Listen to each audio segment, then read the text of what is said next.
Now we can start. We were waiting, Matt. Hi, Matt. We're going to start now. All right, I'll call the meeting to order. I'll stand for the Pledge of Allegiance, please.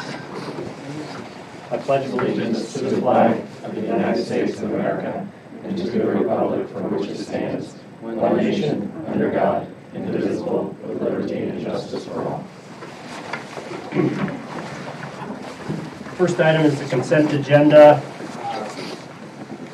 The recommended action is the approval of the following items, including on the consent agenda are 5A, the minutes from the February 19th regular Board of Education meeting, 6C, which is the appointment of additional spring coach, 7A, which is the E.M. Cooper Memorial Library proposition resolution, 7C, resolution for the disposal of personal property, and 7D, special education. Anybody want any of these items removed, or is it good to go? Good to go. All right, may I have a motion, please? Yes. Thank you. Colleen, second. Yes. Tie. Good one. Who's your pick? Jeff. Keep Dan for later. Vote, please. It's open. Okay, I'll just tell you Oh, there. how it is. it is. Oh, yes. 5-4-0 against, the motion passes. Next item is for the good of the cause. This is a time that's set aside for the public participation in school-related meetings. If anyone would like to speak, now is the time. If not, we'll move right along. Okay. Not yet. Not yet. You're next. Oh, you're anxious, aren't you? Reports to the board. Now.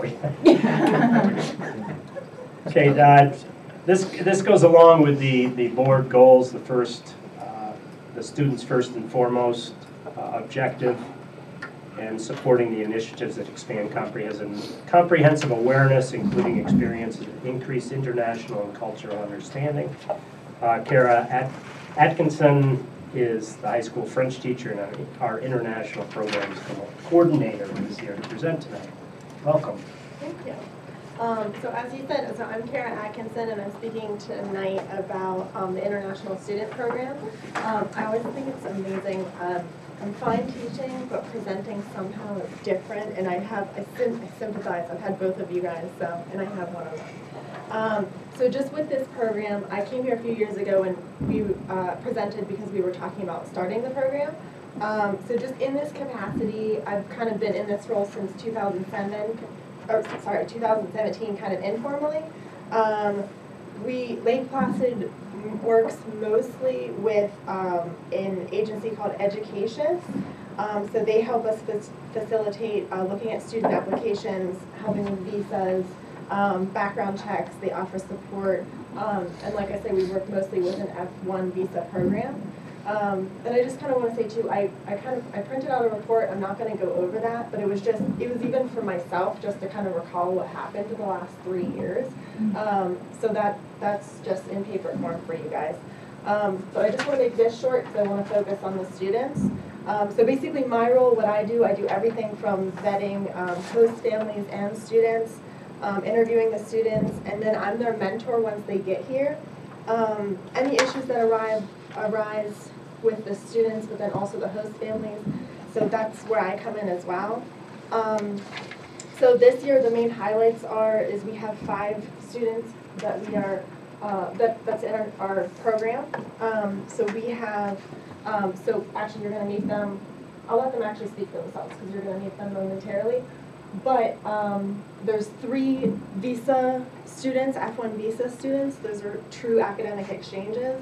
And then 1 is a Canadian athlete. We kind of just took her under our wing. And then 1 is actually Ichiro. He's on the right here. He's actually a citizen because he was born in the U.S., but he's here really to learn the language, actually, because he only lived here till he was 4. So he's here as well. And then another big highlight of the year is we had 16 Chinese students, middle school Chinese students come for 2 weeks. They stayed at North Country School but then they got integrated into the middle school, and you'll kind of see pictures of that here as well. They audited classes first, but then they followed a mentor around, and then we also integrated some of the French and Spanish classes into discussions with them as well. I'll just mention our main challenge continues to be host families. We really would have, if there was 20 host families, we'd have 20 kids.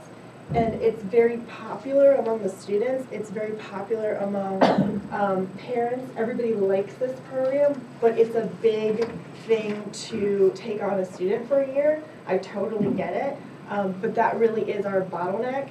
And so I continue to try to work through that and figure out ways to recruit and then keep host families. I'm going to move into just you guys meeting our international students. Does anybody have any questions first? Hi, my name is Anthony, and I come from Taiwan. I'm Ichiro, I'm from Japan. Kirawan Tanti Tanamo, and many things Paul, and I'm from Thailand. I'm Claire, I'm from Canada, and I'm a junior. Hi, I'm Matilda, I'm from Italy, and I'm a senior. In my opinion, I think after school we can play some sports team. What I like about living here is that I get to do what I love basically 24/7, so I'm always training or I'm like experiencing new things. And living with my coach, who's usually at work a lot, I get to have more of an independent environment, and it gets me like life skills that I would learn that I need in college and university. I get to learn like a lot of new things and new culture, and it's like really fun with the kids sometimes. The school is small, so it's easy to know everyone. You never see this before. If you go in Thailand, you never see how we live. Like us, like me, I never see how you live, how you learn. That's why I like it. Okay. There's news for me. Okay. I like how it's a great new experience. Like I come from the city, so being in a smaller school is a really cool way to experience a different kind of high school career. It's kind of a comfort zone for me because it's small and like my whole school in Italy, so it's kind of a comfort I zone. think hard thing is language and talking to people. And you're afraid of the people, they don't understand what you're speaking, and or they're asking you some question, but you have the answer, but you don't know how to explain to them. Food. Because in Thailand, we have the best food in the world, and you guys suck. Okay, every guy's bad food, like hamburger, hot dog, that's not good. Thailand have better food, and I miss the food. Personally, I think the first week of the school when it starts, because I had to make friends, like new friends, and it was really hard. Be open to talk new people. I mean, sometimes it will be tough, sometimes it will be sometimes it's really hard, sometimes you want to leave, sometimes you feel like why be here. But if you can pass that situation, everything's gonna be fine. I think we have to be respectful to people and be polite, because that's an important thing. Yeah, definitely like warm clothes because it's really cold here. Like I don't know, like it's really cold. And I would recommend a sport because it helps me a lot. Yeah. I would say just be like super open and talk to people. Like have an open mind and don't be shy. I mean, like it's hard to say don't be shy, and you will be anyways. It's like your first day at new school. But like try to have an open mind when going to people, and like don't try to judge anyone, because everyone has their own story. So Learning new culture and meeting new people. And you can learn the English and improve it if you're not really good at English, speaking, talking, listening, and writing. Oh my god, I forgot. What do you want other students to know before coming to America? your future plans. Do you know what? Yeah, okay. I hope I can stay in Lake Placid if someone adopt me. My name is Sarah McKelp and I'm in 11th grade. My name is Elise Person and I'm in 11th grade. Hi, I'm Sandra and I'm a senior here. And every Thursday I meet with Ichiru and Anthony and we do a tutoring type of class for the entire period. For Lake Placid, we are primarily a ski town and we really don't have a lot of diversity in the school. I think it's really cool to get different cultures in, different people, different viewpoints, and it's really just cool seeing how everyone else lives. It is, and also Lake Placid offers so much that other schools can't. It's just really funny to hear the stories, like see what's new to them that's like totally normal to us. We kind of take it for granted. Like whenever I'm doing French, she would be like, "Oh, I can help you." During SAT prep class, like she was telling us the difference between the math they were doing like in Canada and how it is tutoring for me. It helped me see how difficult it is for someone to learn a second language, not just the grammatical side of reading, but also the speaking. It takes a long time. I've always had an appreciation for learning from having a second language community.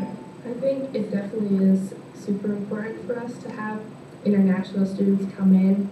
I think because this is very new, a lot of the kids here right now aren't really sure what's happening with do I talk to this person? But I think if we add more years of students coming over, then like students here will get used to like opening up and For doing a really long stint, A, I have to congratulate them because that was terrifying. Yeah. And B, I don't know, it just really makes me wonder about the world. Like I haven't seen a whole lot, only been to Canada before for out of country. So I really want to get out there. There are so many places that are so different from here, and like cultures and the diversity everywhere else that you can go. It just makes you want to go abroad. You should definitely go abroad because like getting out of your comfort zone, it helps you a lot. Like it helped me a lot with like my feelings and like because I'm really shy and so it helps me a lot. And also you get to know another language, another culture. Yeah, it's good. Yeah. Just to keep an open mind and to experience new things and like enjoy what you're going through. Like if you want to go to like a different country, you want to experience the authentic country rather than just a little portion of it. So just go for it. tutoring. Wait, why do I like tutoring? Fixing her hair. Okay, are you ready?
Thanks, Kara. Thank you very much.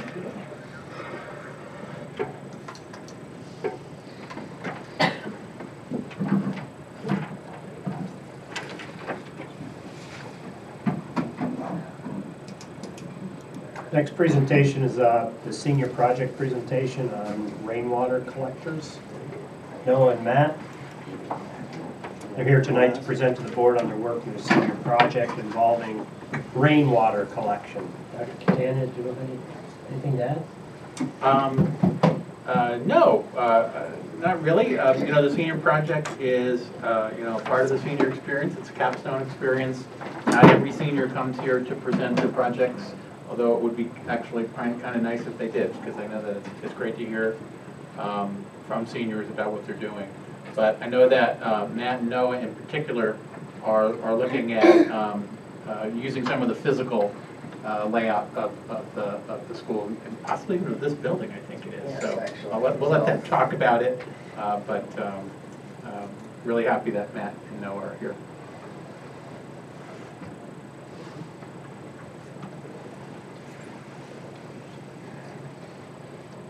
Okay, there you go. Alright, so I'm Noah and he's Matt. So for our senior project, what we want to do is make a rainwater collector right on the backside of this building. So why save water? Water and energy kind of go hand in hand in our society today. We use a lot of water in creating our energy, and we use a lot of energy to purify all of our water. So we're putting a lot of stress on our water reserves, and just many U.S. states are expecting to experience water shortages, if not already experiencing them. So some statistics real quick. 70% of our water is used for agriculture. An average American family wastes approximately 180 gallons of water each week, and 30% of that water is used outdoors on lawns, gardens, etc. When it comes to watering these things, we shouldn't be wasting pure tap water.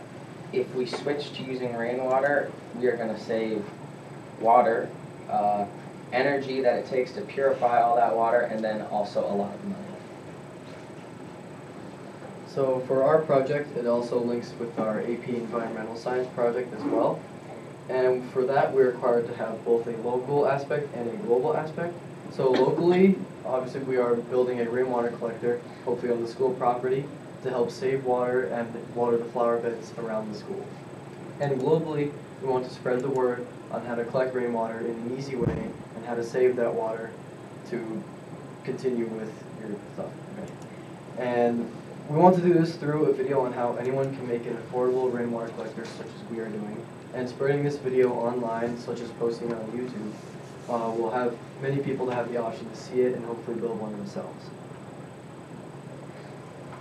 Alright, so what we already have, we have 3 55-gallon drums, 2 of which were provided by the Essex County Soil and Water Conservation District. And that happened over the summer. I believe last year there was a senior project involving this, and it just never came through. But they eventually did drop those off. What we do not have is any of the gutters, the plumbing, and the stand that we will put on the barrels. So that's what we're working towards as soon as we get the project okay. We may end up paying for some of these out of hand. However, the Essex County Soil and Water Conservation District have offered possibly some of these resources, and also I believe the environmental club at the school may also help us.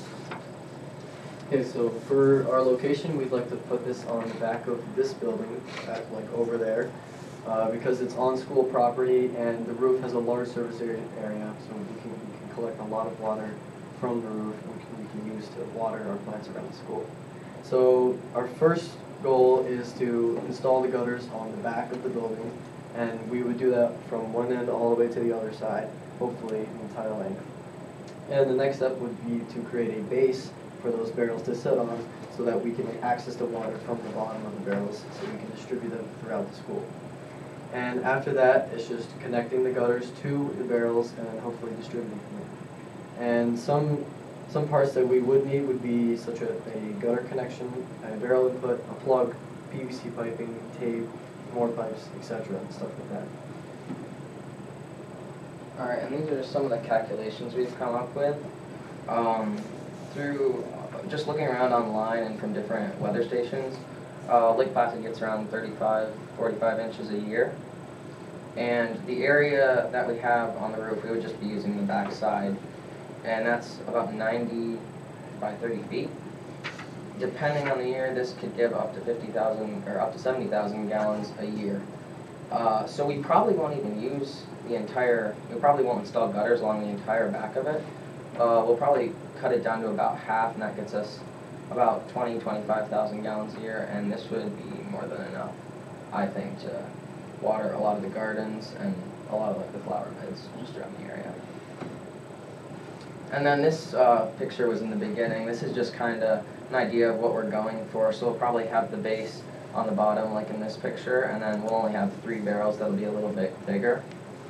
And then what we would have is one, like in this picture, the gutter coming in on the right-hand side, and then there would be a pipe near the top of each barrel going to the next one, so it would overflow into the next one, and then the third one would have an overflow to release any extra water. And that's basically it. Thank you. Any questions? I had a couple. So the 41 inches of rain that we get each year, does that include snow, or is that just rain? From what I found, that's actually just rain. Just rain, okay. That's tremendous, I have no idea. The other question I have, so you built this, you could potentially collect 200, or you said 25,000 gallons of water. Yeah, depending on the year. Yes, and so that overflow, I mean, how much do you think you'll use, like, in watering plants? Because you can collect, like, what, 250 gallons That's at a time. one of the things we're still working on. Like I said, we probably won't even need that much. So Right. depending, we'll probably do some further research. And if we find that we don't need as much, we'll probably just gutter less of the back. Make it smaller. Yeah. It's same holding tanks, but less collection. Probably. Right now, we don't have any other Yeah. tanks available, so. Have you given any thought to, like, when, once you fill up the holding tanks, and say you get a big rainstorm, how to get rid of that, where that waste, the excess water goes? I mean, just looking at the building, would it go into the, like, in the parking lot and run down that way? No, we haven't. I don't know if there's a drain back there or not, so we may have to come up with something different. I mean, it's already coming off the roof anyway. We're just trying Yeah, to exactly. think, It just runs back there. Yeah. Okay, cool. It's a great idea. What's your plan for sustainability? In other words, you're graduating. Yeah. This is staying behind. You're going to teach the janitors how to Yeah, we thought empty it, about or- that. And then also through the environmental club, I think Miss Morgan will keep it running. And potentially people could add on to this, maybe not in this building, but I know down at the youth center they tried to do this a year or two back and it just didn't turn out very well. So there's always that. So I think people keep running it just in the environmental club. Just one more. So clearly it gets cold here at some point. What's the, I guess, the maintenance protocol for winterizing the system and then, I setting think it back up? pretty much draining it, and then we may have like a shut-off valve near the top. Yeah, I was thinking like the pipes and stuff, you just drain everything so you don't have any water in Yeah, I think so. Okay. Great. Have you guys been in touch with the beautification committee at all? So the beautification committee is a small organization that takes care of a lot of the plantings, including some of ours. And so if you're here in the summer, you might see them pull up in a pickup truck, and they have a big, huge barrel of water as well that they're using. I don't know where the water comes from. I don't know if it's tap water or rainwater. I don't know if they have their own collection system. But I could give you the name of the person in charge, and you could get in touch with her. And I'll bet she'd be really open to working with you. Thank you. Any other questions? Thanks, guys. That was really Thank nice. you. job. Thank you. Nice job. They're gonna, somebody else. Are we good? Yeah, you are. Thanks. You guys sure you don't want to stay through the rest of the meeting? We're all right. Good answer. All right, the third of our 4 presentations is the School to Work Initiative through practical experiences, the acronym of SWIPE. Love that. Jen Webb and Tricia Preston are here today. So thanks for letting us come here tonight to present to you. So far, I mean, we've already begun working with students within the 2 school districts, but to begin with, this sort of came about when I retired in June and thought, what am I going to do with myself? And looking at some different things that I realized that we needed in and around our communities, but for our students. Having worked in the high school for many, many years, I started to see a lot of kids not really college ready, not going off to college, but also not being work ready either. And there's a big disconnect between what they need and what they can do within the communities. So toward the latter part of the summer, I started brainstorming some of these ideas and invited Jen to lunch one day and said, what do you think of all of this, and how, would you like to, you know, kind of join with me and get something going with this? So she jumped right on board and was extremely excited about it. So what we came up with is, this is a presentation that we gave to the students in both of the schools. So we're working with both Saranac Lake High School and Lake Placid High Schools. We find that, and Jen will talk about her business and what it needs and what our communities are sort of lacking and how they can help with what she wants to be doing. But we came up with this idea of more work within the schools to teach the kids how to work, what it's like to work, what they need as tools to go out into the workforce, and then give them an opportunity to work on those as they go through high school, and culminating hopefully with a full-time job when they're done. So I'll let Jen talk for a little bit, and we'll take you through some of this as we go through the explanation. I hope all of you got kind of an overview of our program. It should be in your documents. And it gives our mission statement. It talks about the program. It takes you through what the perspective is of the students, what types of students we're looking at, where we start, and how the program lays out over a course of 3 years, because we're looking at it as a 3-year continuing program for students that get involved in the start of it.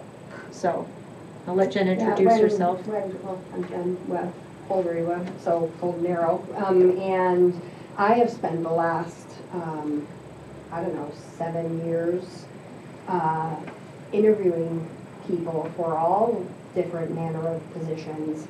And I feel like every year it gets increasingly difficult to find people who are ready to begin work. And I'm not just speaking about our baseline positions. I'm talking about every position that there is in the Golden Arrow. And people are literally showing up for job interviews in their pajamas or not showing up at all. And so there's a big gap between a certain level of professionalism that is expected from the work environment and the community that is applying for the jobs. And I know that that is not only in the Golden Arrow, that is a chronic issue in the tourism industry in general, in both Saranac Lake and Lake Placid. And but it's also my belief that that is not the fault of the people who are coming to interview. You can't know something if nobody has ever taught you. And it is not that they are not capable, it is that they don't know how to present. And so when Trish came to me with this idea, I was very excited about it, because to me, tourism is one of the most fun and exciting industries to work in, because you think of it as a person standing behind the front desk or a housekeeper, but really the career opportunities in the tourism industry are virtually unlimited. I mean, there's everything. There's finance, there's marketing, there's HR, there's frontline. Are you in front of the house person? Are you a back of the house person? So there's a position for almost every personality type in the tourism industry. And both Saranac Lake and Lake Placid are just prime places to kind of get somebody up and ready and give them the that baseline training that they need to see what they like and what they don't like and learn about themselves. And so when we were talking about how to set up this program, we decided, I'm not going to go through the slides a little bit, but we decided to start with 10th graders. Mostly because most of them are already able to work. They are working papers. Yeah, they have working papers. we understand that some of them are involved in sports, and that is also a level of commitment that they need to adhere to, but they're able to even start with part-time jobs. And then we'll carry that over, and each year we'll build upon the next. So sophomores, we're going to start with a certain criteria, and then juniors will be a little different, and then seniors will be a little bit different. We'll kind of go into that a little bit, a little bit more. But we'll have Tricia kind of go through how we tie this in with working with the school system. Go to the slide. Yeah, go to the slide. Or escape. Huh? Or can you hit escape? No problem. So this presentation, we started with the kids just showing them, hey, those are your school buildings, and talking to them about, are you ready for college, career, life in general, and it talks about, we talked to them about what our schools are doing to support your goals of going forward in life, and we offer AP courses for those students that are interested in those. BOCES, which is offering trade and skills that they can use in the future, state ed with their Board of Regents, sports, arts and music, and those are pictures of New Vision. I think that's Sarah Preston in that picture, I don't know. How did that happen? And so we do offer a lot for kids to be able to move forward and have skills that they need to do other things. The Swipe partnership, and again, I needed somebody to work with that could provide an opportunity for the students to actually use these skills. So that's Jen through the Golden Arrow, and she was very eager to do that. And my skills as a former teacher and knowing, the area, living in one district and working in another, has helped tremendously too. So you used to do this slide, so you want to? Yeah, so we would always ask the kids, how many of you know what you want to be when you grow up? And I was actually surprised at how many actually were like, oh yeah, no, I know. But in my experience, and I'm sure you all did too, I went and I worked a bunch of jobs that I hated, and I think that's really important because it's almost as important to know what you don't like as to know what you like. And so getting this job experience and going through these programs will help the kids not only figure out, okay, I'm actually not a front of the house person, but I love organization and I love strategy, and so maybe, this position would be better for me, or I have worked in retail and I thought that was too boring. I think the pace of a restaurant might suit me better, and then allowing them to experience those other things so they really can figure out what it is they like and what they don't like. Because really, when you graduate high school, if you haven't worked at all, how do you know what to even apply for? And so it's really kind of giving them sort of that first bite at the apple experience to let them figure out what it is and what their strengths are. Another thing that I realized more, Jen knows it oh too well, but not having enough people within our communities to work and to work at the places that we do have. We've got new hotels going up all over the place.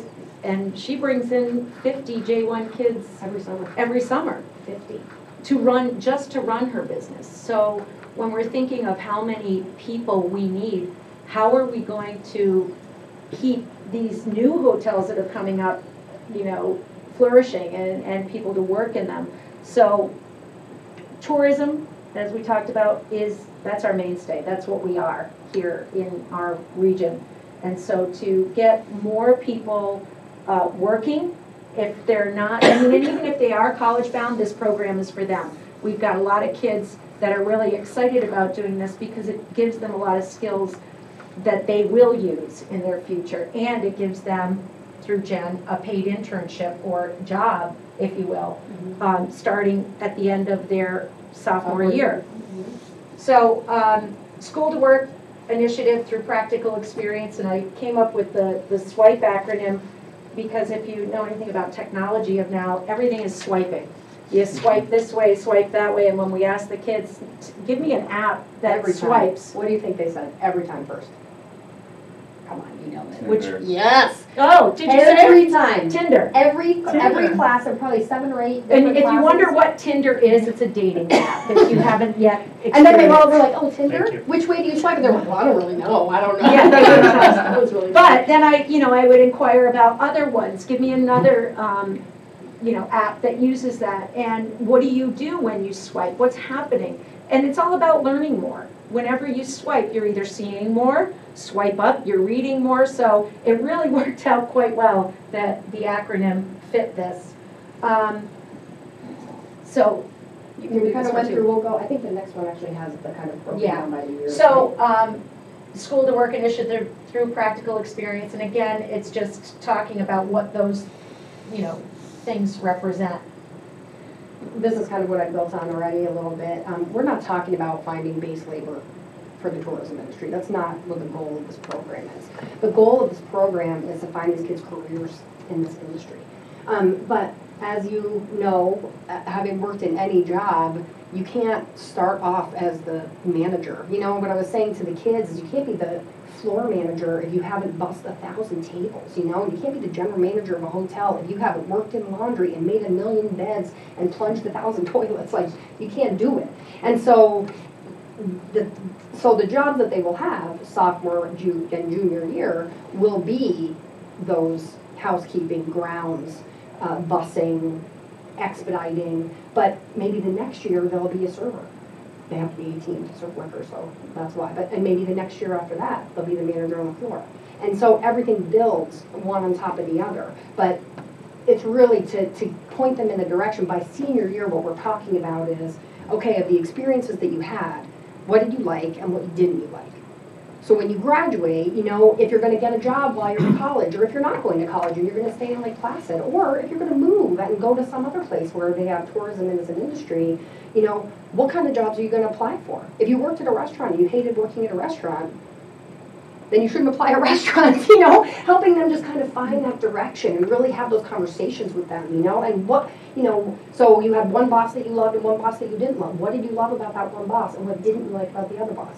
And talk about that, and how do you navigate working for a boss that you don't like? And, or how do you navigate balancing a baseball schedule with a work schedule? And kind of, it builds every year. So sophomore year, we start primarily with interviews. How do you interview for a job? What are the expectations when you're at a job? So the last class we just taught was about building trust with your employer and what the employer expects from you and what you should expect from your employer. And how if you show up on time and you're ready to work and, we're talking about if you're 5 minutes early or 10 minutes late, and how, that even though somebody might not mention that to you, they see whether you're early or whether you walk in the door 3 minutes after you're supposed to be there, and how your coworkers notice that. And how that builds your reputation within the place that you're working, and how if you do a good job and you're eager to learn, that's what your boss wants, so that you can get more responsibility. And now you have more responsibility, and then you're going to get more money, and and how those things kind of build on each other. And then we're going to bring in speakers and talk to them about what's a bank account, what form do you put in, what do you put on your taxes, what's an HR department, how do you handle direct deposit, what's a debit card.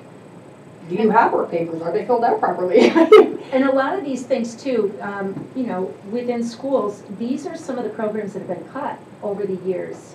Business math and, not technically business math, but some of the classes that we used to have, typing and all kinds of business related or real life related skills that you need. And, through budgetary restraints, we've had to eliminate a lot of them. And the kids aren't learning these things that we just assume they know. So banking, they have no idea until they're shown how to do it. I mean, even some adults don't know how to do that.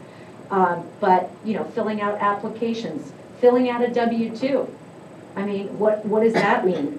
What are the deductions, and why is that an important thing? And I think a lot of people right now doing their taxes are finding that, oh, that was a big problem this year, and people didn't account for their money matters. And so it's making a big difference in the kids and what they're going to know moving forward.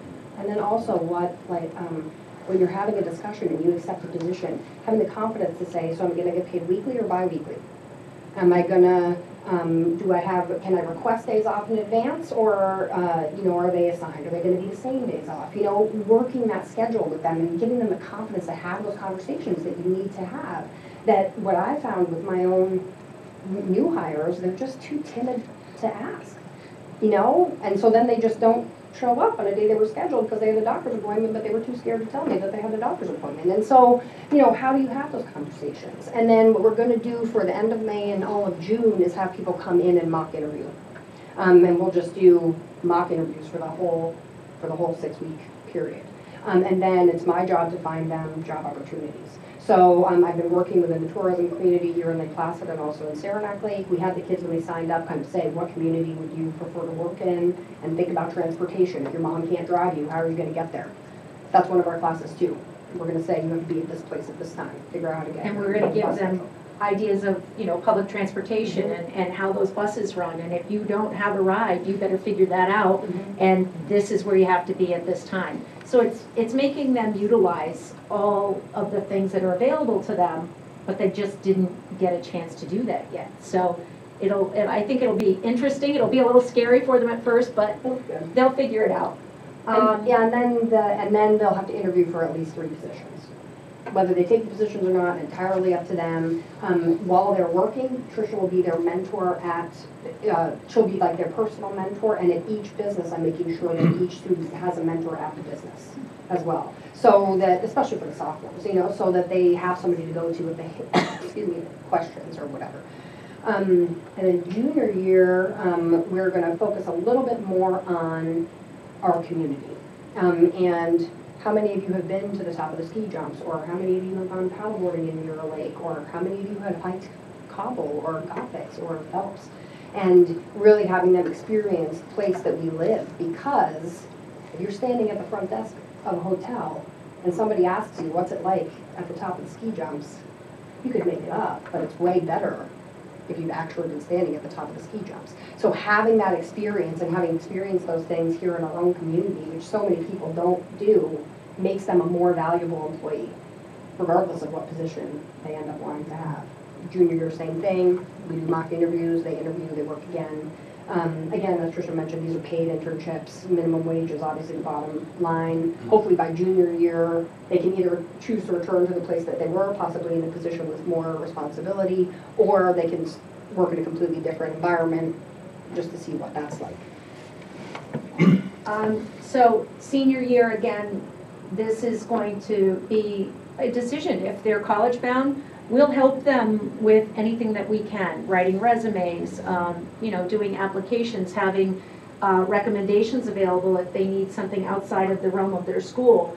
What kind of attributes can these jobs give them when it comes to applying to colleges? And some of them, I just had a great conversation with somebody from Paul Smith College the other day talking about our program, and they were so excited about this, and they want us to come over and talk to them because they have a hospitality program, obviously, at Paul Smith's. How great to segue from this into what they have. Cornell has a hospitality program. There are many of them around the country, and Jen alluded to the kids too. Like, how did you say it about the kids living in places? So what do all tourism destinations have in common? They're all awesome. Everybody wants to live there. So whether you stay in Lake Placid or you decide to take this experience and take it to a completely different destination, if you have a career in the tourism industry, you're always going to live somewhere awesome. And you can, yeah, and how many of you know of kids that have left here and said, I want to go to Colorado, and you know, I want to work at Vail, and I want to do this and that. And they've done that, but sometimes they end up coming home. And how great would that be? And we've got a lot of kids that work here now, former students of mine, former students from Lake Placid, that work in the industry, and that's the only thing that they've ever done. And they love it, and they're very good at it, and they're going to come and talk to our kids too. And then, so the last thing, upon completion, this is what is really a cool thing. Not sure how many of you know what CDOS is, but Career Development and Occupational Studies Certification. These certifications were only available to students with IEPs and 504s until 2016. Then they became available for every kid. And so these are certifications that the requirement is that you have to have classroom work and actual work. And combined, you have to have, I think it's 54 hours in the classroom, and the remaining hours up into 216, I believe it might be, as work-related time. Together, that gives, and this is through state ed, that says you are work ready and you can give this to your employer that says, I've done all of this. And we, in Saranac Lake, we had our first student last year, our Regents, was receiving a Regents diploma and a CDOS certification. So this is huge. Anytime you can get a certification and or licensing, do it. Take it with you, because it's just going to show somebody that you've done a little bit of an extra effort to get some things done for yourself and to learn more. So CDOS is going to be huge. We've got people set up. We've got a couple of people through the Saranac Lake District that are going to help us with all of our kids. I don't know if you have who you have here that does CDOS. I haven't kind of looked into that yet, but we do have somebody in line ready to go. And we actually spoke to someone from Albany and Jefferson BOCES. She came to Saranac Lake and met with us, but so excited about this type of program because this is exactly what they want in the CDOS programming. And we fit every aspect of it for them. So that was really cool. And recommendations they'll get, networking opportunities. We were telling them, you know, you don't know who you're going to meet when you're working at the front desk or who you're going to be serving down at the beach or what you're going to be doing. And that networking is huge, as a lot of us know. It's sometimes who you know or who you get to know and gives you more opportunities. Employment opportunities and, more importantly, self-worth. Can you feel good about yourself doing these things? And I shared with Jen, too, a story about a young girl at Saranac Lake. She had been doing a lot of babysitting at home. Dad wasn't married, had 3 kids from 3 different women, and she was the babysitter constantly. And so by her senior year in high school, she finally got a little job of her own. It was at McDonald's, and she could go and work.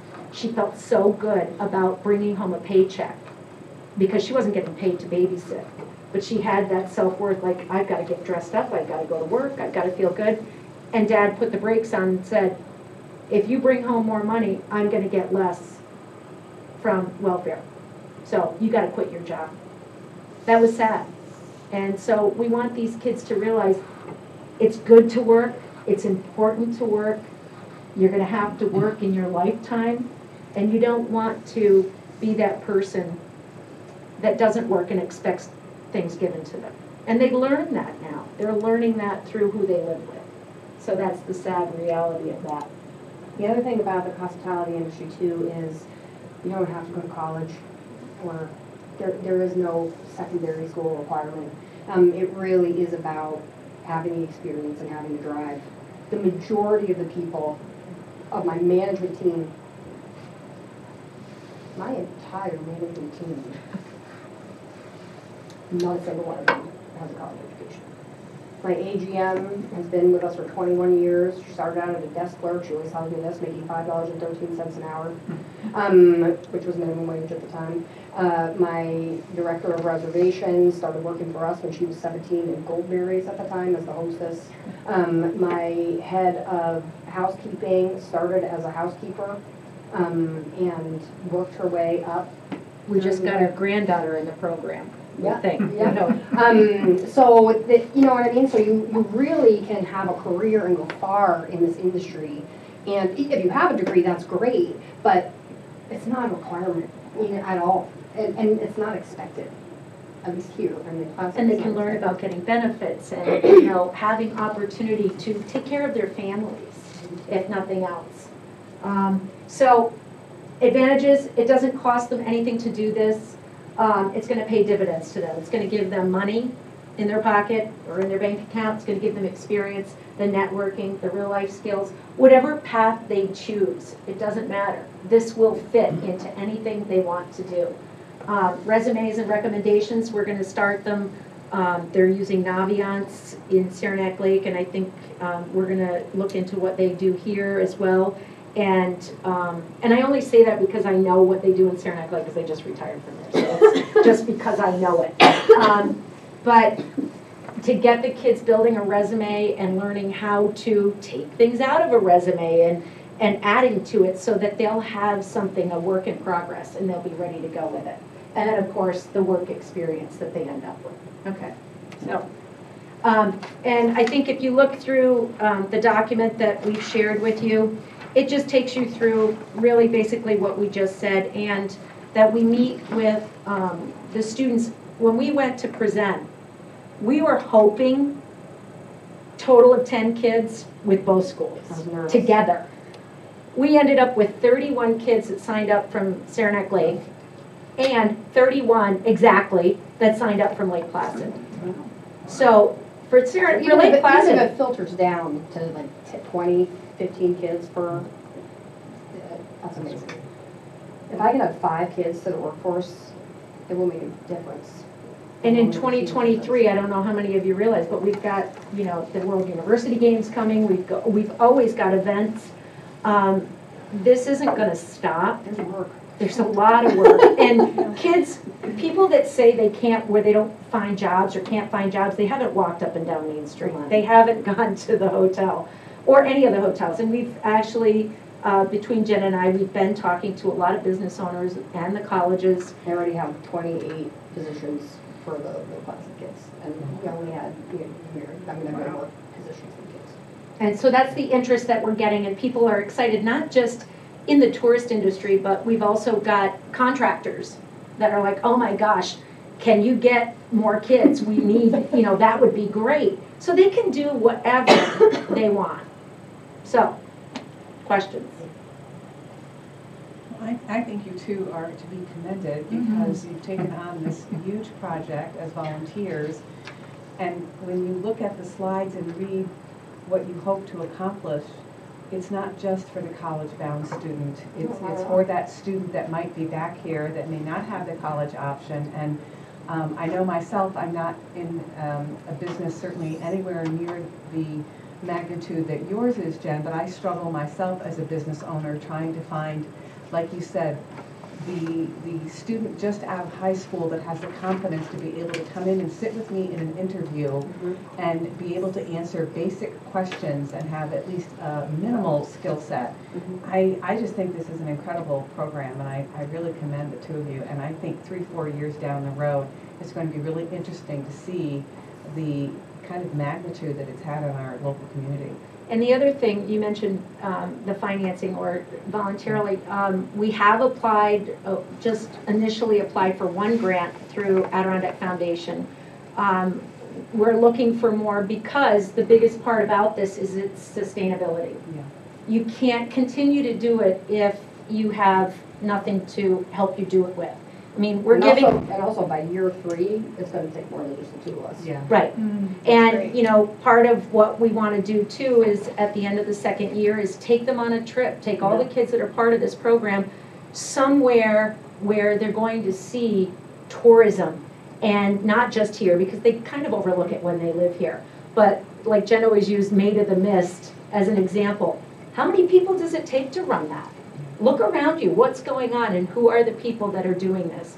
So, how many departments are in there? Who are the suppliers that are supplying those amazing rain jackets? Who feeds those people? And just kind of getting the kids to understand the scope of the opportunity. That's really what it is. Because when you think about, even me sometimes, when you think about tourism, you're like, oh, I want to clean rooms. But it's so much more than that. It definitely is that. I clean rooms every October. That's what my entire staff does every single October. Because our J1 students leave and there are not enough people. So every single holder read, every management person, everybody's making beds the entire month of October. That's how desperate we are for full-time people. So when I say I'm bringing in 50 J1 students a year, they're not taking a single job away from a full-time person. And I think that's a misconception within the community. They think when all these J1 kids come in, they're taking jobs away from everybody. They're not. There are so many more out there. And we're trying to get our kids to realize these jobs are here and add to our community and actually maybe bring more people into our community to live in our community and buy homes and, do other things. So. Great. I just had one question. So one of mine was how many kids do you have now? You answered that.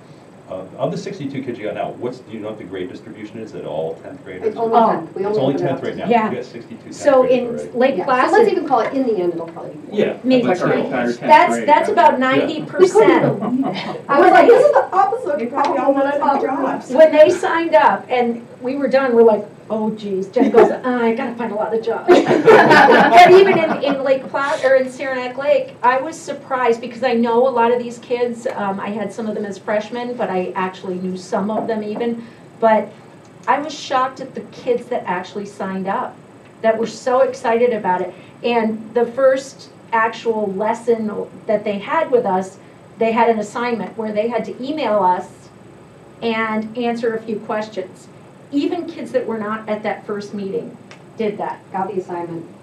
And kids that didn't, we told them, if you can't be there, you need to communicate with us. We had kids communicating.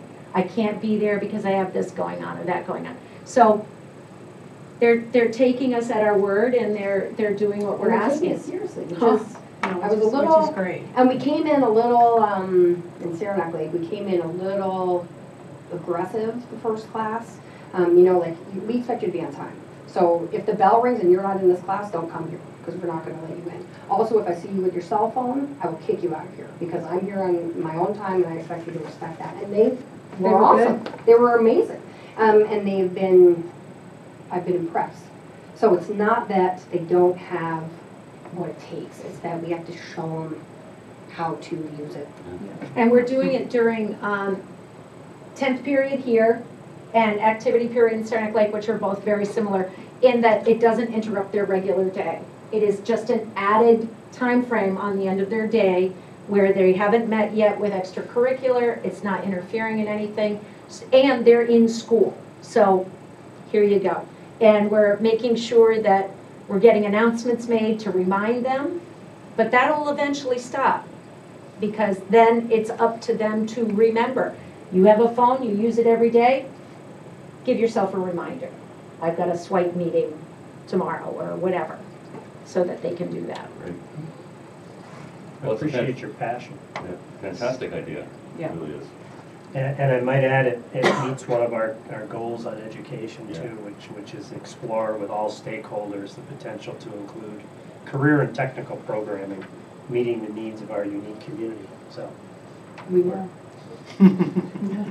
I did want to mention one thing, and this is not an immediate need, but for next year, we discussed this briefly. If we want to take these kids to ski jumps or bobsledding or whatever the case may be, we're probably going to need some assistance with transportation.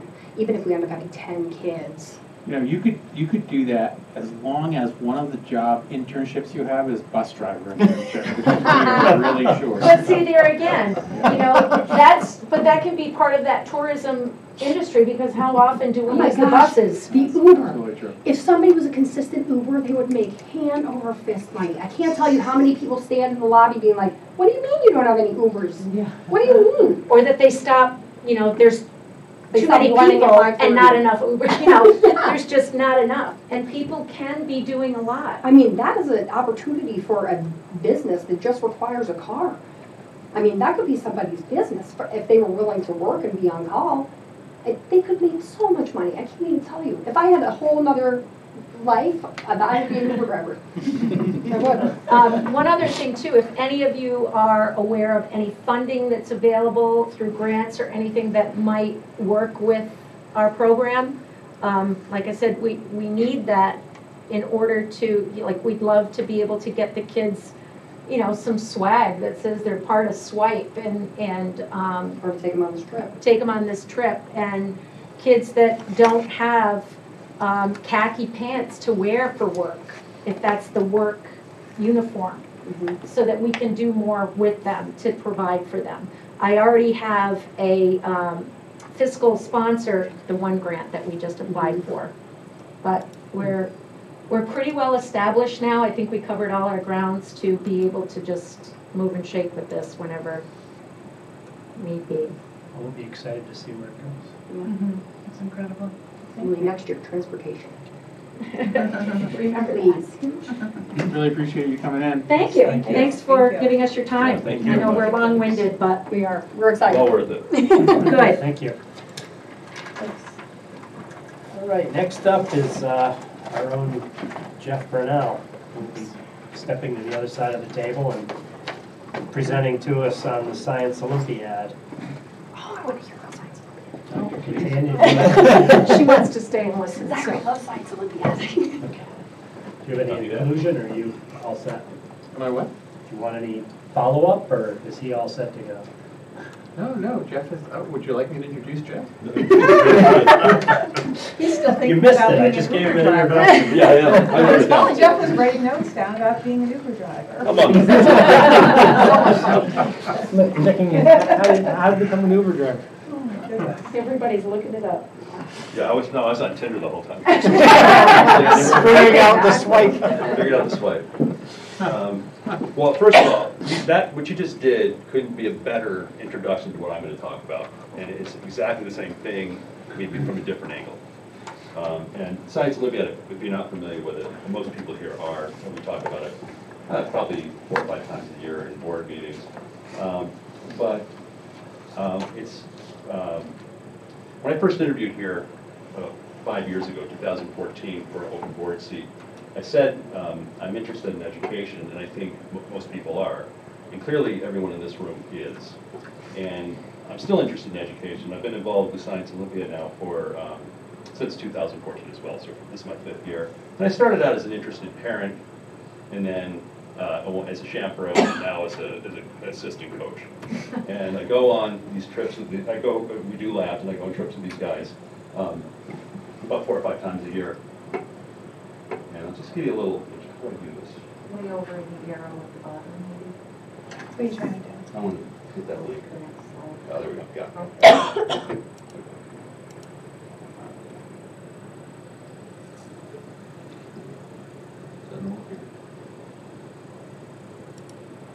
Should work. Worked earlier. Not looking on. It's kind of important. Oh, here we go. One of the things that you guys talked about was some of these skills, and in particular, that a lot of high school graduates don't feel ready for college. And a lot of college graduates don't feel ready for the workforce. And this program is something that you start in high school, it continues through college, and actually into your adult life, and playing different roles. And as a student in Science Olympiad, you compete in STEM-related courses. And as a college student, a lot of the tournaments that we go to are often run by students, college students, who were former Science Olympiad participants. And in later, like the national and state level tournaments, a lot of proctors are adults in careers who actually act as mentors, proctors, and continue with Science Olympiad throughout their adult lives. Do you want me to put the mouse over there? Yeah, I can do it with this. Are you sure? How do we get that? If you would close the X. Your upper Here, this one. Oh, that. I'm an Apple guy. And then you're going to just go back because your PowerPoint closed. This is going to be a long presentation. And then the top one. 2 minutes. Yeah, see it closed down on you is what happened. Okay, just some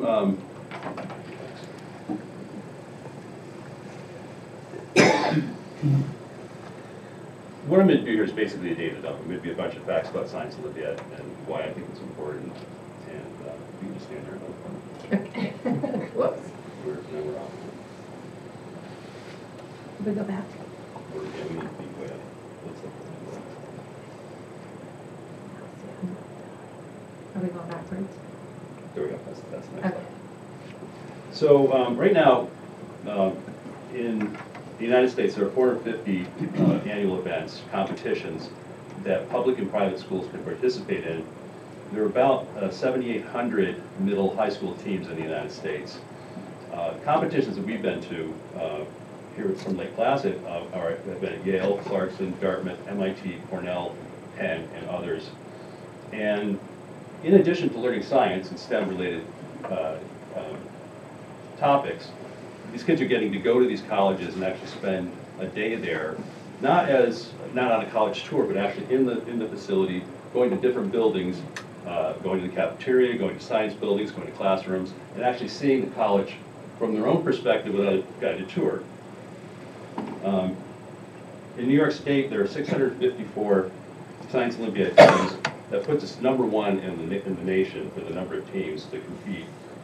We have teams that have, two schools in particular, both of which we've been to tournaments at, Fayetteville Manlius and Columbia High School just outside of Albany, have been in the top 3 in the state for the last 8 years. You walk into these schools, their trophy cases that you see first are their Science Olympiad trophies. They've been at the national competition almost every year and placed in the top 15 5 out of the last 10 years.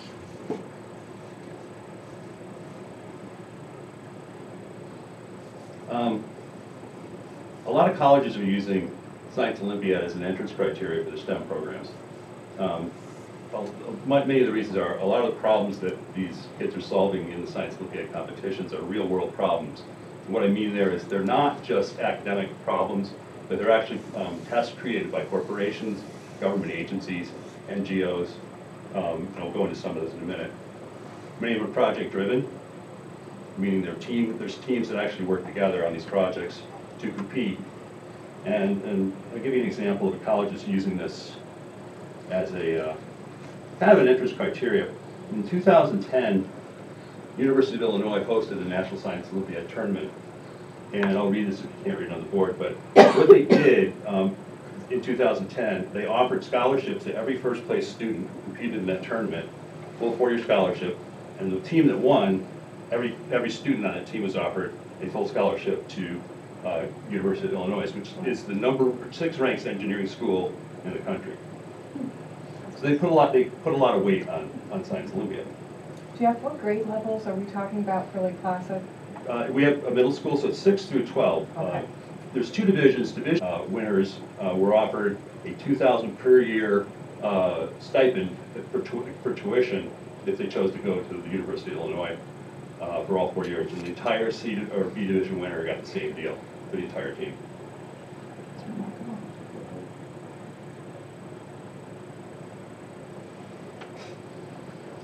So, looking at this, just from a parent standpoint, I know all the things we teach are important: language, arts and music, athletics, and STEM-related coursework. They're all equally, in my mind, important. But if you look at it from a return on investment, educational dollars spent, not so much at the high school level, but certainly at the college level, you're probably going to get the highest return on investment for your dollar spent if you have a STEM-related degree. Number 1 reason for this is we're training students right now for a future we can't predict. And if you think like the World Wide Web, which turned 30 years old yesterday, was invented at CERN to share data between scientists. Nobody then could predict what it is today. They never thought of Tinder. I swear to God, I know that. Think of the iPhone, which is 12 years old. I think Steve Jobs said it was cool. It's a cool device. It takes pictures. It's a phone, and plays music. I don't think he had any idea that it would be a cultural change agent, which it is. So, essentially, what I'm saying is our kids are going to create this future that we're supposed to train them for, but we don't know what it looks like. So I think things like Science Olympiad, things like what you guys are doing, are giving them a broad skill set of tools so that they can go into this future with, and hopefully, use the things that come along, like Siri and AI, which is just breaking ground right now, to create an even better future.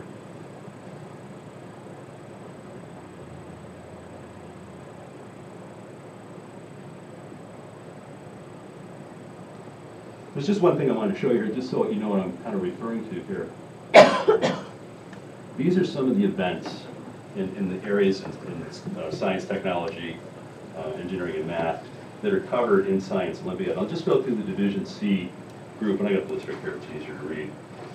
Because the B divisions and C divisions are slightly different, mostly because of the complexity of the courses. But in life science, personal and social science, we have anatomy and physiology, designer genes, which deals with genetics, disease detectives, herpetology, and water quality. And each of these touches all aspects of STEM. In earth and space science, we have astronomy, dynamic planet, fossils, geologic mapping.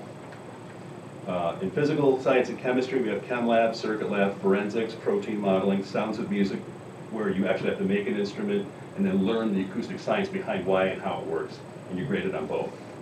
Thermodynamics, and then technology and engineering, Boomaliber, which is like a bridge building competition, and it's very cool to watch. Mission Possible, Rube Goldberg machine, which I've been personally involved with for 6 years.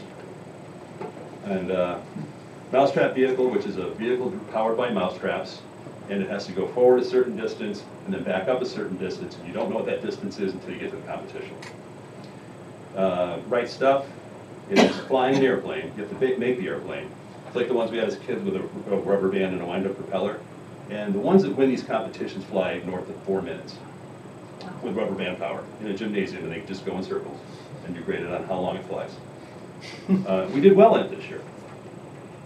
And in inquiry, nature of science, Codebusters, experimental design, Fermi questions, and write it, do it. And I can explain some of these. Fermi questions is math dealing with huge numbers. You know, like how many golf balls does it take to build a 707, things like that. And they're not looking for a specific number, they're looking for an order of magnitude number. Is it millions, billions, trillions, things like that. So that's kind of what we cover in these events, in these tournaments. And every one of these has a team of at least 2 people. So there's collaboration and there's strategy. You have to, you know, some kids are better at writing things, some are better at solving equations. So they work together, they form teams based on that. And one of the things that I think is really important, I'll go to the next slide, is that if you look at STEM-related jobs, about 1 in 4 are filled by women right now. In Science Olympiad, 50% of every team are girls. And in national competition, about 40% of the medals go to girls. So that's you know, I think a powerful trend going forward that's going to put more women into STEM-related jobs. I put this in here because it just blew me away. It's hot. We can't get enough kids in Science Olympiad in Lake Placid. We have one team at the high school level of 15 kids, 16 actually, so we have a B team sometimes. And at the middle school level, it's sometimes 16, so we basically field one team. Most of the schools we compete against field 2 to 4 to 5 teams. The ones that have 5 teams are typically placing first in the state consistently because they have that much enthusiasm, that much. You know. And the other thing is you can only have 15 kids on a team. So some schools who can only afford one team sometimes have 200 kids applying for those 15 slots. So it's really very competitive. And this is I found this on the internet, it's the coolest thing. This is a 7th grader. Maybe I can show you this. What's the criterion, Jeff, for our local students to either be chosen or step forward to be on a team? Show up. Oh, really? Okay. Well, so now that it's a course, you're expected not to, you have to show up, but you also have to deliver. Okay. So if you just show up and you sign up for an event but you don't study for it, there are competitions that decide who's going to represent the team. Okay. And that's the A team, that's the field of 15, and whoever doesn't make it's the B team. And they can still do their event as Team B. We don't have enough kids to have a full Team B at the moment. Most of these schools do the same thing. They do a competition. They interview the kids and they have to take a test. And you pick 15 out of 250, which is a lot. This, the link that's not working was a 7th grader applying to some private schools like Phillips Exeter and others at that level. And he was in 7th grade, all A+ students and honors everything. A national cello champion, president of the Honor Society, president of the debate team, captain of the Science Olympiad, and so on and so on. And it was just kind of interesting to see where they ranked what was important. In his mind, Science Olympiad was the top thing on his resume. And that's pretty much it. I just wanted to give you sort of an idea of what this is about, and and supporting it, because I think it's a hugely important thing. And it really does dovetail with what Trish and Jen were talking about, in that it's another skill set, a set of tools that you can bring to college, from college to the workforce. And a lot of these tournaments we go to, Cornell's a good one because they have a like a night before the contest, Friday night thing. They have an ice cream social, and then you have a forum where you can talk to the students, the hosts, which are all Science Olympiad kids. You can ask them what their favorite event was. And one of the things that consistently comes out of these things is they can't believe it was the single most important thing they did to prepare them for college, because this program forces you to study on your own. It forces you to apply different STEM disciplines to what you're working on. And they said that one thing when they got to college really helped them to transition from high school into, into freshman year of college. And likewise, that first slide I showed you with the alumni, same thing. Getting through college, having the Science Olympiad background, gave them the skill set to, transition into the workforce fairly, easily. And what you guys are doing is going to give them a skill set in addition to this that will do the same thing. So I think it's pretty cool. Anyway, thank you. Thank you. Any questions for Jeff? Well, I can sit down. I'll be not leaving. Good night. Thank you. Thank you. Thanks, guys. Now that our ears are all warmed up. Yeah. Roger, how about a superintendent report? Well, this is one of those moments where maybe I following the last presentations. Jeff's was terrific. I think they were all terrific. His wife, the kids, and of course the international program. All were related, if you think about it. Every one of them touched on kind of common themes, the international with the students, but also with the J1s coming in every year, which is an international group of kids coming into our community. I think it's fantastic. So what I'm going to talk about first is just what I've been spending the last 2 days on. So I've been in Albany for the last couple of days. And every year at this time, the Council of School Superintendents invite superintendents in. We interact with legislators, and then we have an opportunity to do a little advocacy work as well. So I just thought I'd give you a little snapshot of some of the things that I know in terms of the upcoming budget. So back to finance. That's what I mean by, sorry, it's be a little bit of a letdown after all the other things I'm talking about, the legislature and money. Here are some of the things that I've gathered in the last couple of days. First, that the Assembly and the Senate are now in negotiations, and they'll be meeting with the governor later on in the month. Between now and the end of the month, the expectation is that we're going to have a state budget with school funding as a part of that. It does seem that they're all motivated to meet the April 1st deadline. So with fingers crossed, hopefully that will be the case. Some of the problems, you might have read on the front page of our local paper or any paper today, the parties have not been able to agree on revenue numbers. The Senate and the Assembly had come in at higher revenue numbers than the governor, but they could not agree. They're supposed to agree, and if they can't agree, then that goes to the comptrollers. So now the state comptroller's office will put together an estimate for revenue, and then that will be used to build the budget. So that estimate's not yet in, so there's a lot of things that are still unknown. And of course, what that revenue number is can make a difference for school funding and how that might vary from the executive budget that you recall came out in January. Both the Senate and the Assembly are speaking about foundation aid and increasing the amount of state money going to foundation aid.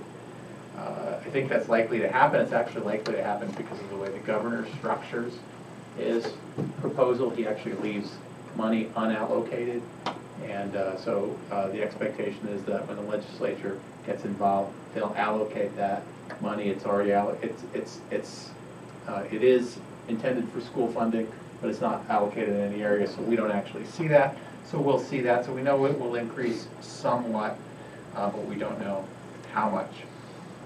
Now we're a fully funded school district when it comes to foundation aid. That might sound good, but because only about 15% of our revenue comes from the state, it's not very high. What it does mean is that there's a formula that the state uses to calculate foundation aid, and the amount of foundation aid we receive is already higher than what that formula calculates. So we're fully funded, some people say overfunded, when it comes to this calculation. So that puts us in a position where we tend to, we're what they call a safe harmless district. In other words, they talk every year, and they're still talking this year about not punishing school districts that are overfunded or fully funded, but on having a minimal increase. And so the governor had proposed a 0.25% increase as the minimum increase for foundation aid. Last year, once the legislature got involved, I believe it was 1%. So we'll see what happens, over the next few weeks in terms of our funding. But we certainly aren't the kind of district, because we're fully funded, that is going to get anything higher than what that minimum increase is. At least we should expect that. That's kind of what the big deal is, foundation aid and how much is going there and how that's going to be distributed. That's really one of the, probably the main question. But there's a lot of other measures that could impact us that are yet to be decided. One of them, it has to do with reimbursement aid. This is like BOCES aid, building aid, very important number. The governor has proposed as part of his plan to consolidate all these reimbursement aids. I believe there's 11 different kinds. And then once they're consolidated, to limit the growth over time. And that's a significant shift in the way schools are funded. And so everyone in school organizations is opposing this. The people I heard from in the legislature are opposing this. And we'll see where that goes. But I don't believe that's going to pass, or at least the people that spoke with us, they didn't believe that was going to pass. Another big issue that is going on right now is the property tax cap, right? So the property tax cap has been an important, influence in state funding, but it's still considered temporary, right? It has an expiration date. I believe that's next year. So there's big discussion on making the property tax cap permanent. Definitely a big push. There's a big push from the executive branch, and there are supporters in both the Senate and the Assembly. Now, many in the school community oppose making the tax cap permanent, and you know why, right? It's because it really does, it places a ceiling on where on what our increase can be, and sometimes the floor can be as low as 0, as low as negative number. So part of the advocacy that's going on right now is a what if. What if the property tax cap is made permanent? And so some of the discussions going on are to make some changes to the tax cap if indeed it does become permanent. Now, of course, we'll see if any of these changes occur. Some of these changes being proposed are that make it a true 2% tax cap. In other words, right now, it's not a true 2% tax cap. It can't go any higher than 2%, but it can go a whole lot lower than 2%. So there's discussion on making that 2% a floor, not a ceiling. And then there's the exclusions that are in the formula. You know that Dana puts together this formula that has some things that you can exclude and some things that aren't considered. So there is a big push to add some exclusions in. Some of those exclusions are, for example, the cost of a BOCES capital project, just like the one we're paying for right now. That cannot be excluded right now. There's some hope that that could be added in as an exclusion. Also, the cost of school safety and security measures.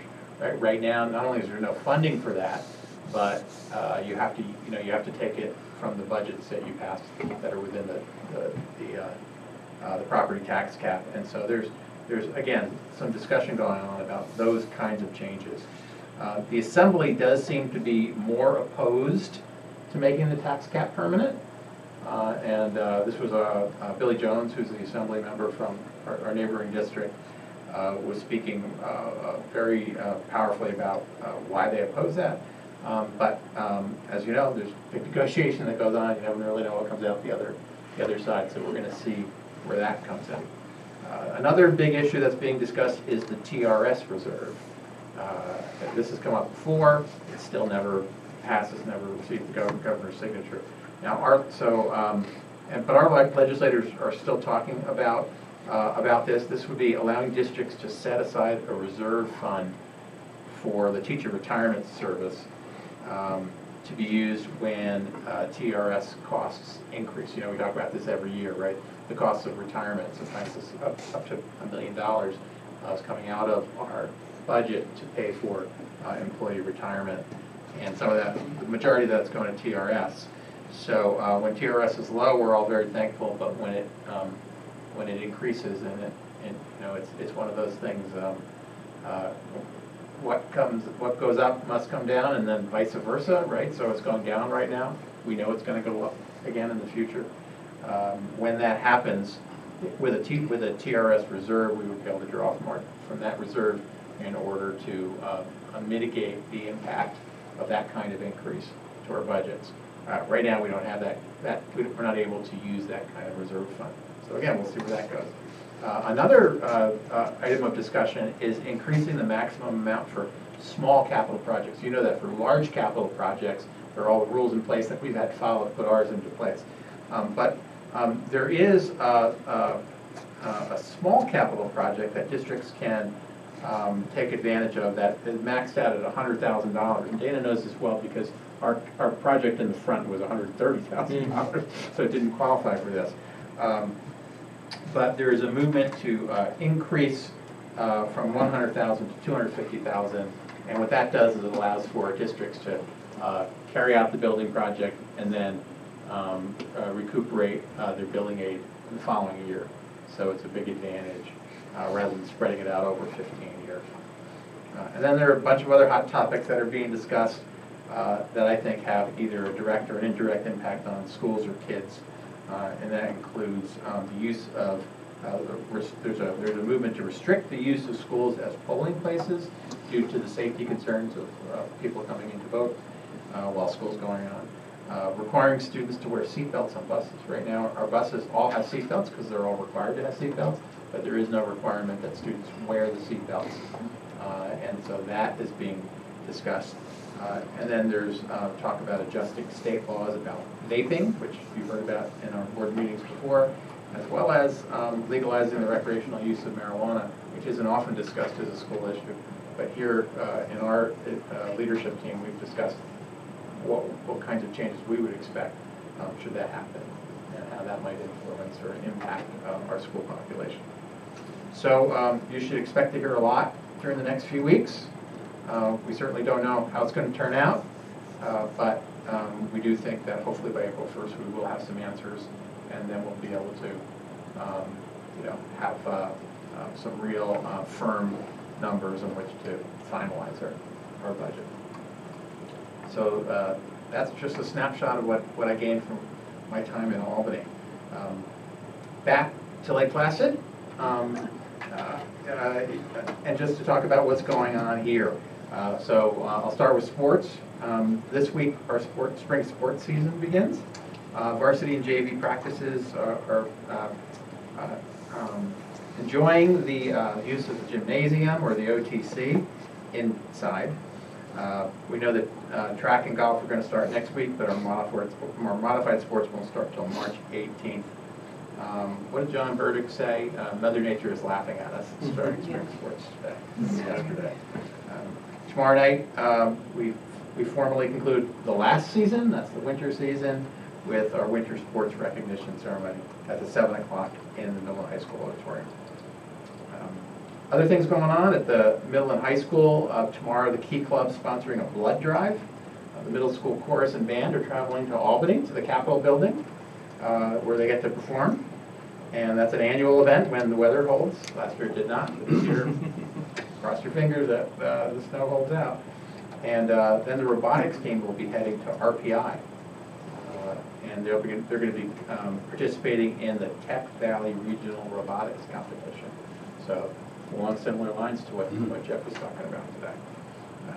To the elementary school, our reading month is in full gear. It's been a lot of fun over there. Friday, our students are invited to wear polka dots and animal shirts for Put Me in the Zoo, like the definite favorite. And then Friday night, there's movie night featuring Incredibles 2. That's a fundraiser for the after-school program. And then in school business, of course, we always have school business going on here, right? And some of these are committee meetings. So we do have a meeting of the Health and Safety for Building and Grounds meeting. Dan is, I believe, the chair of that, correct? Mm-hmm. That's 3 p.m. on Thursday. I believe more of us are invited to that, correct? Yes. So, Jeff, you're on that? Yeah. Rick, are you on that? No, Liam. Liam is okay, yeah. And then next week, there's a professional development meeting on Wednesday, followed by a policy committee meeting. That's next Thursday, I believe. Colleen, Martha, Joan, and I are all members of the policy committee meetings. We have our homework to do for that one, so we'll be working hard in the next week to read through the Google Docs and update the information. So that's everything for me. Sorry, not as exciting as all the other ones, but I'd much rather be upstaged by students and community members and by passionate Science Olympiad coaches like Jeff, because that's really what we're all about. Thanks. Thank you. Information for the board, there's 4 bullets there. The academic awards banquet invitations are out. Due back to Karen by May 2nd, I believe the date was. I think you'll actually get real forms with your names on them. Okay. That is scheduled for Thursday, June 6th at 6 p.m. at the Crown Plaza. Also, you'll find a link to the high school course catalog, and also a letter from BOCES introducing 2 3-year terms and 1 1-year term that are up for election this year.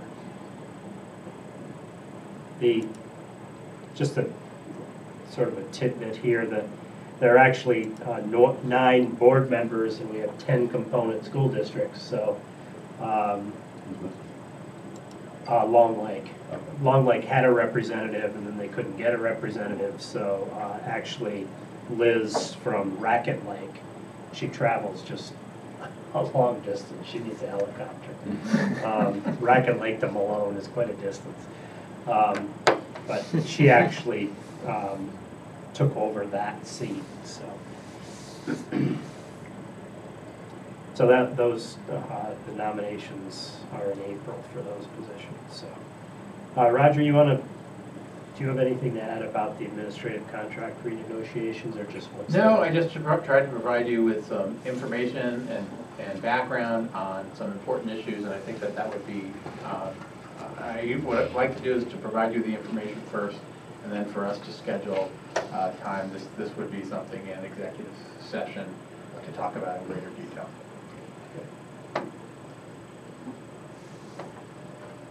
All right.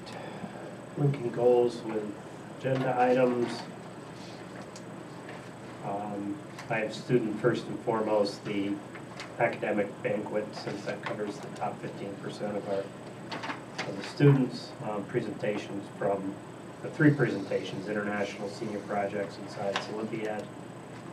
Education was the swipe and the student to be brought up bus lease. And leadership, the approval of tenure. And I had the international student presentation. Do you have that as goal 1? Yes. Okay. Yeah. And then the senior project, do you have goals 2, 3? Mm-hmm. Okay. I'll put on to it. Specifically at 3, goal number 2 is really play. Okay. Anybody else? I think you covered it. All right, moving on to discussion. We have several items here. Just a reminder that the superintendent evaluation is open and ready for your comments. If you haven't been in to that evaluation, please do so. The important dates include May 1st, which is Dr. Catania completes his self-evaluation. May 31st, the board completion. June 15th, we'll consolidate, and then the signing of that document will be on or before June 30th. Budget calendar, from the budget calendar. Prior to April 26th, the board must adopt the property tax report card. Our regular meetings are planned for April 2nd and April 30th, so it falls in between there. Those of you who have been around, we generally will meet just a quick meeting to approve the property tax report card, because it does have to be does have to meet a April 26th deadline. So April 23rd, I believe, is a Tuesday. We can briefly meet on that Tuesday. In the past, we've actually met in the morning at one occasion, or we meet in the evening at the regular time. So is there a preference for that? It's, what, 5-minute meeting? So, but it's a mandated meeting, so. Evening. Evening? Anybody else? Okay. Okay. Evening then, we'll plan that. Like that normal 6:30. Sure. And then next, the March 19th meeting, just wanted to discuss a little bit,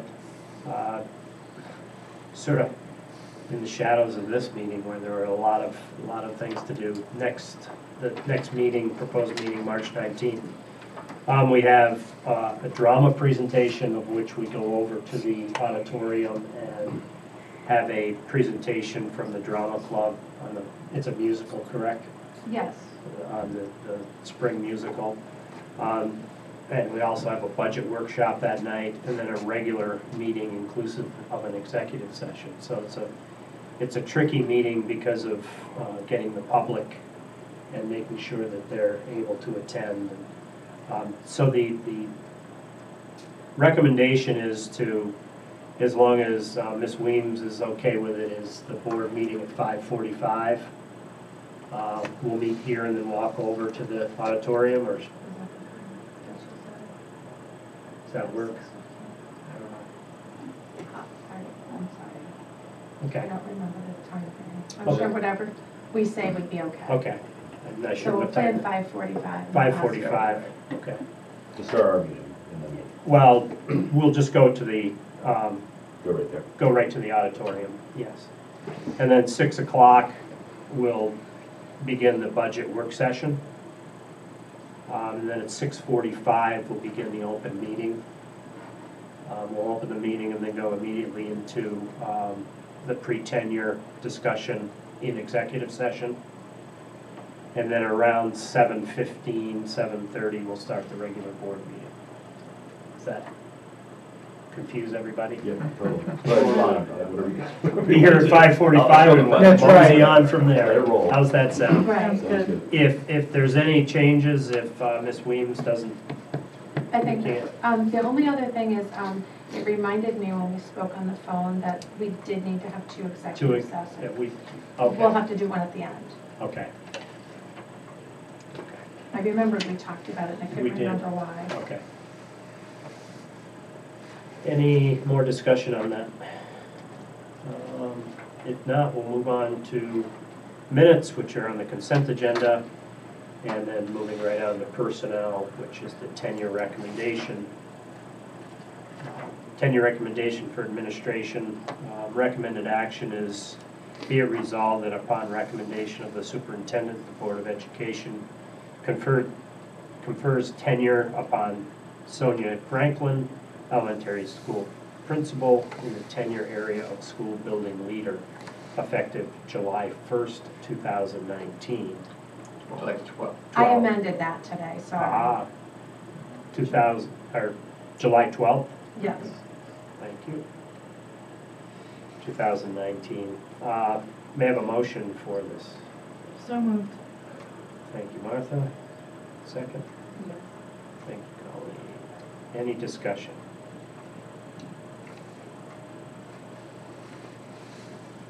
If not, please vote.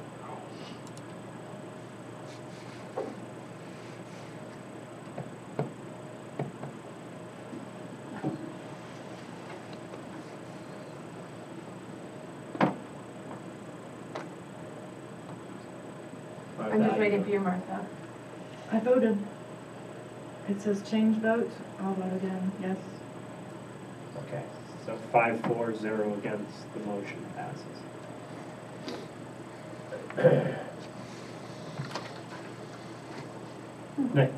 Next up is the teaching staff retirement amendment. Upon recommendation of the superintendent, accept the amended retirement date of Susan Hickman Miller, special education teacher at the middle and high school, to be effective June 30th, 2020. May I have a motion? Yes. Thank you, Dan. A second? Yes. Thank you, Martha. Any discussion on this? There's information in the executive content. If not, Sue just wanted me to extend her gratitude for your reconsideration of this date change.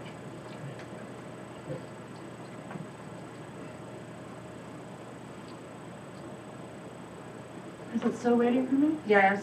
Jude. I did vote. I'll vote again. it's that fruit on the front of your computer. Is the It's problem? not fruit, it's paint cans. No, No, the apple. The Oh! Do you want me to put yes? Yes, please. 5-4-0 against, the motion passes. Thank you. Appointment of the spring JV softball coach is under consent, as is the E.M. Cooper Memorial Library. Bus lease proposition resolution. Recommended action, be it resolved that the Board of Education hereby approves the following proposition to be added to the ballot of the May 21st, 2019 budget vote. Resolved, shall the trustees of Lake Placid Central School District be authorized to lease 3 66-passenger school buses for a period not to exceed 5 years at a cost not to exceed $58,500 per year. May I have a motion for this recommended action? Yes. Thank you, Jeff. Is that right? Yes. 64, right? No, 64. What's 64? 64. 66 passenger, So 64. they're 364? Yes.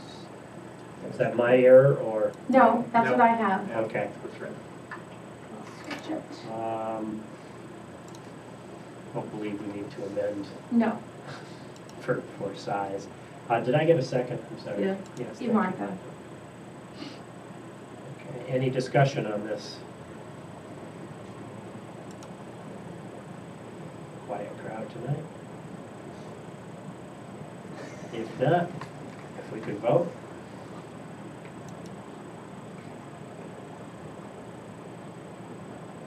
I'm a yes. Okay. Nobody's voting. No, nothing's Oh, up. nothing up. Do you want to vote? Yes. Yes. Yes. All in favor? Yes. Old school. Opposed? I like it. 5-4-0 against. Proposition passes. Disposal of personal properties under the consent, and then the special education is under consent as well. Any questions regarding the March 19th packet? Okay. Enter into the adjournment phase.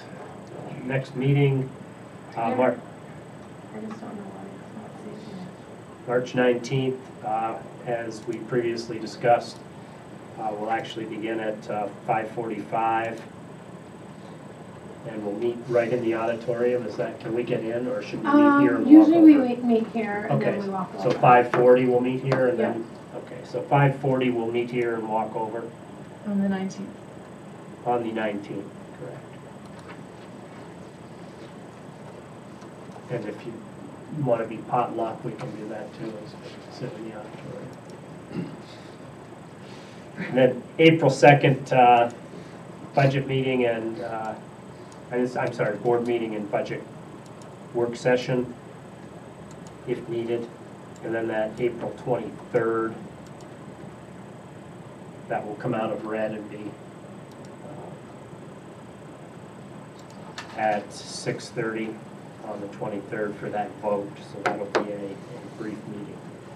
And the rest are listed there. So we begin our budget hearings. Old agenda items, I'm still working on the board orientation. Any new agenda topics?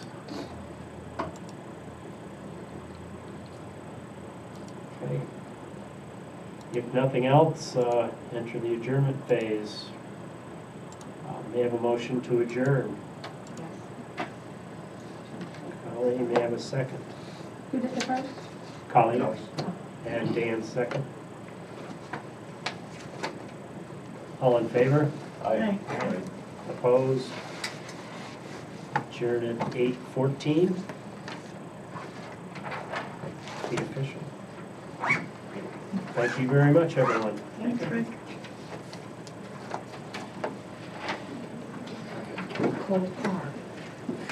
Thank you so Well, much. it's for cooled coming. down in here. I'm freezing. I was going to ask Jim to turn that heater Turn the thing on, but- fireplace on? Yeah. Turn it off.